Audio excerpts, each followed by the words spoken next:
ายดีมือนี่ทำมาเพราะว่าโพนคล้องเด้อตีคล้อง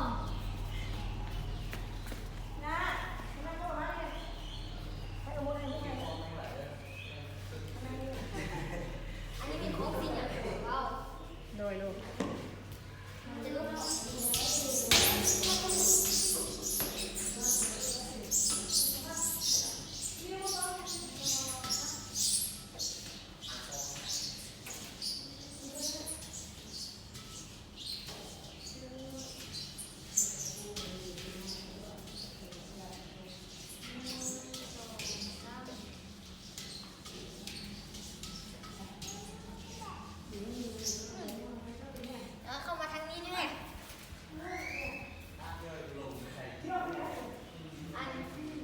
มายืนทางนี้เนาะโอเค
ย้อน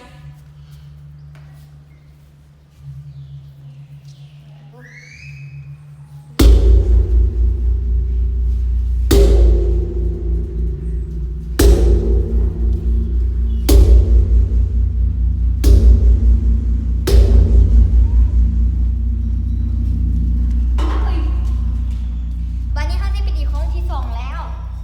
ครั้งที่สองอยู่ไหนยืนพี่โลปดเกิดปกดบะได้พี่โลโอ้ยเจ็บชุดใหญ่บลูกจุดใจตีตัวมันโดยมาพี่โลใส่เลนเข้าไป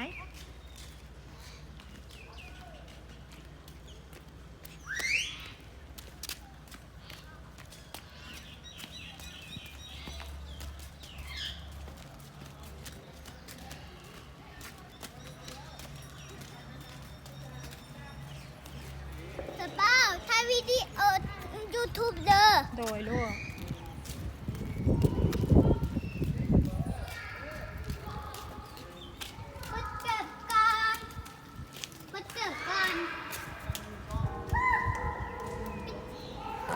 เอา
ยพี่เราเอามาแกะที่โดนแดงแล้ว ขอน้องให้น้องตีเน่ลูกให้น้องตีก่อนลูก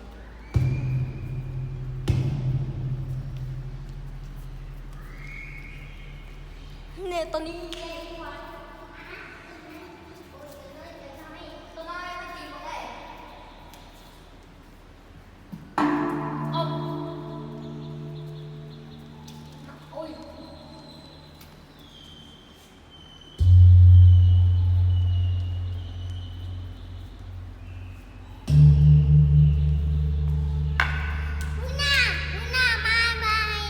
อันทาให้ตินกก่อนแน่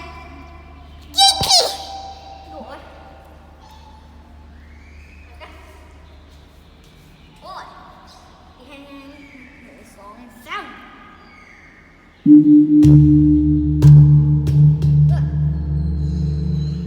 อันสุดท้ายแล้ว